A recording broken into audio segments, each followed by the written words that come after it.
Hi, and welcome to a ranking video. Today I'm going to be ranking Iron Maiden, one of my favorite heavy metal bands of all time. It's formed back in 1975, didn't release a record till 1980, and having their newest record in 2015. I'm going to be ranking every single album from 16 to 1, and here we go.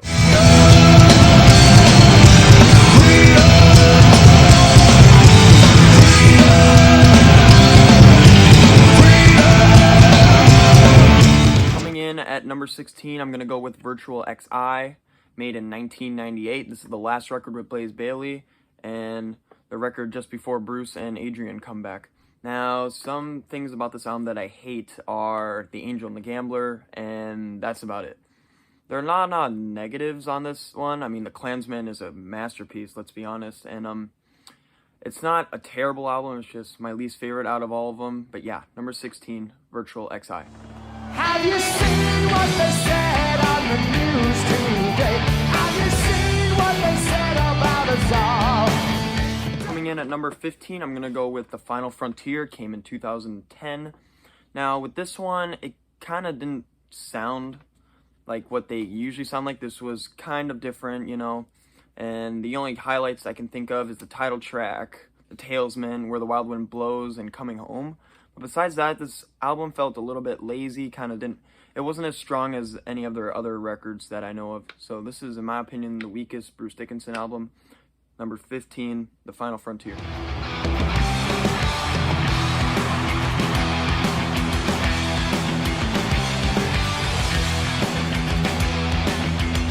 Coming in at number 14, we have Brave New World, came out in 2000.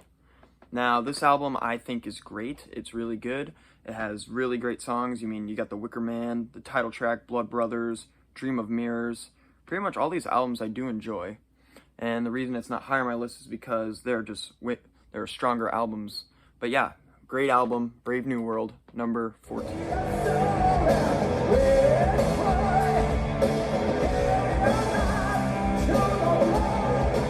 Number 13, we have A Matter of Life and Death. Came out in 2006. This is a great album, very dark. Love the album cover, as you can see. You got Eddie and all the boys up there. You got some great tracks looking at this. You got Different World, Brighter Than a Thousand Suns, For the Greater Good of God, and Lord of Light, I think, is a very underrated track. Lord of Light is a great song. But yeah, very dark tone, great riffing.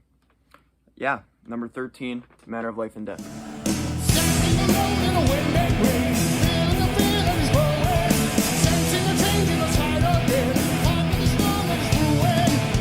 Coming in at number 12, we have The X Factor. Came out in 1995. This is the first album without Bruce Dickinson until he came back, and first album with Blaze Bayley.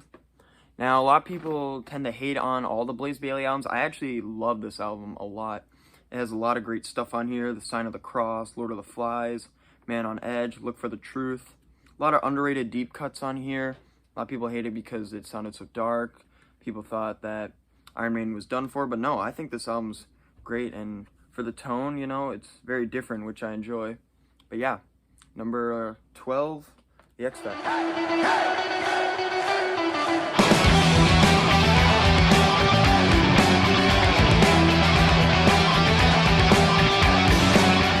Coming in at number 11, we have Dance of Death.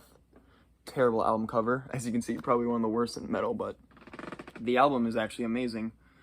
So many great tracks on here. You got Rainmaker, Monster, the title track's amazing. Passchendaele, I think, is one of their best metal or best Iron Maiden songs of the 2000s. It's just so pounding and it's just amazing. But yeah, great album, terrible cover, Dance of Death.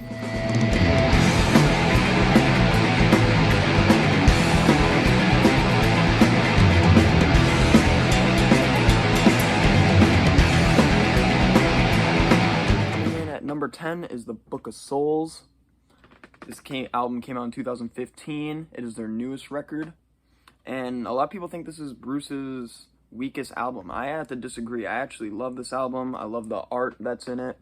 It's got some great tracks. A lot of people, why they hate it is because it's 90 minutes long. But, it's Iron Maiden. You got to listen to it.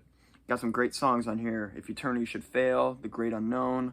The Red and the Black, I think, is amazing play live on their live album. It's just awesome. The title track's good. Death or Glory is probably my favorite song in the album. And Empire of Clouds, their longest song, 18 minutes long. It's not terrible. It's very powerful, you know.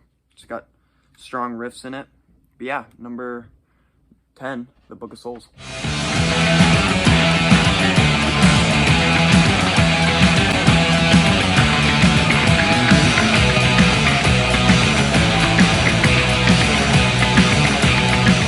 At number 9, we got their first album, Iron Maiden. Came out in 1980. First album to have, only album to have Dennis Stratton, has Paul Di'Anno, you know, not the original lineup, but for this album, you know. It's got some great songs. Prowler, Phantom of the Opera, which is one of their best songs in my opinion. The title track, Iron Maiden, I mean, come on.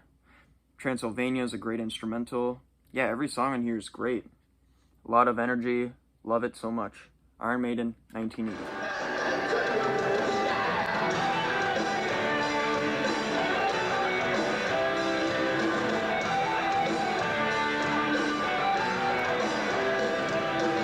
Coming in at number 8, I have No Prayer for the Dying. Came out in 1990. This is the first album with Yannick Gears.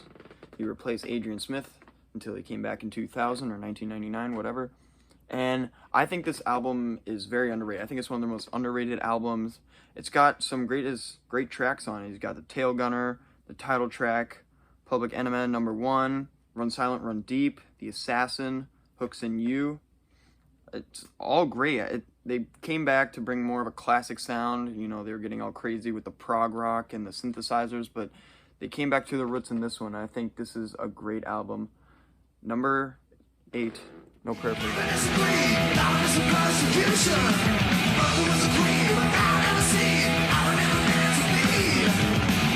Coming in at number 7, we have Killers.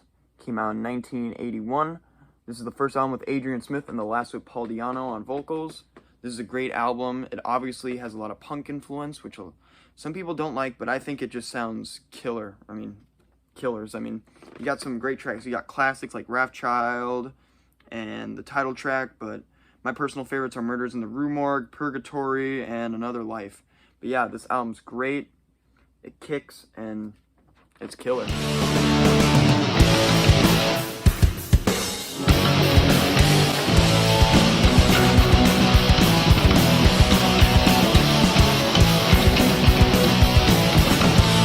Coming in at number 6, we have The Number of the Beast. Came out in 1982. This album's a masterpiece. I mean, everyone knows about it. This is the first album with Bruce Dickinson and the last album with Clive Burr on drums. Clive Burr, an amazing drummer last time, R.I.P. But yeah, this album's amazing. Literally every song on here is amazing. My personal favorites are The Prisoner, Gangland, and How I Be Thy Name, which is pretty much one of the greatest metal songs of all time if you haven't checked it out. But yeah, fantastic album, Number of the Beast.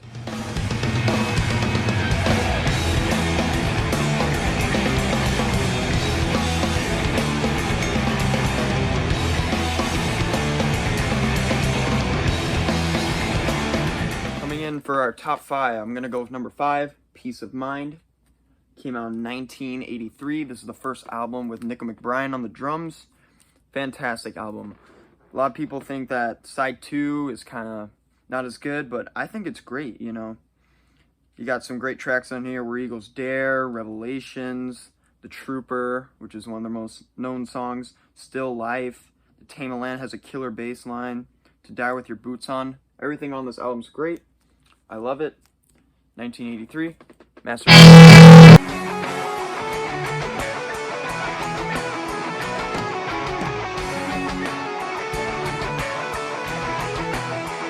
Coming in at number 4, we have Fear of the Dark. Came out in 1992. This is the last album with Bruce Dickinson until he comes back.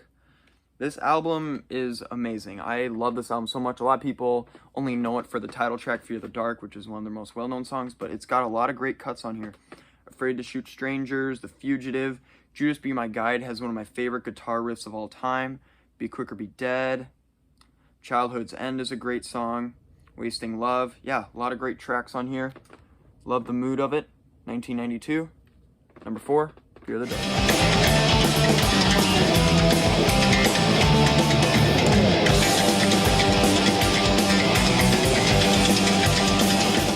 Number 3, I'm going to go with Seventh Son of a Seventh Son. Came out in 1988. This is the last album with Adrian Smith until he comes back. This album has a lot of prog in it, a lot of synthesizers, but I actually love that sound. Great album. Infinite Dreams is one of my favorite Iron Maiden songs of all time. Can I Play With Madness? The Evil That Men Do. The title track is phenomenal. The Prophecy and Only the Good Die Young is a very deep track that I love very much. You know, great album. 1988, number 3, Seventh Son of a Seventh Son.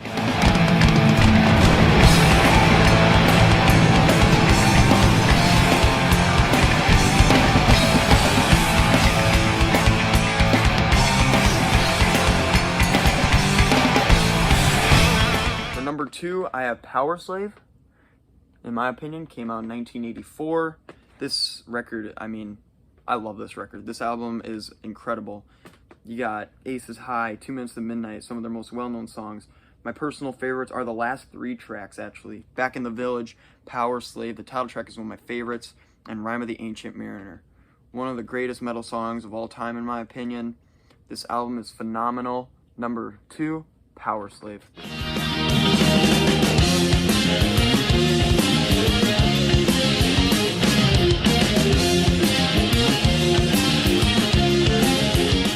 We've all been waiting for.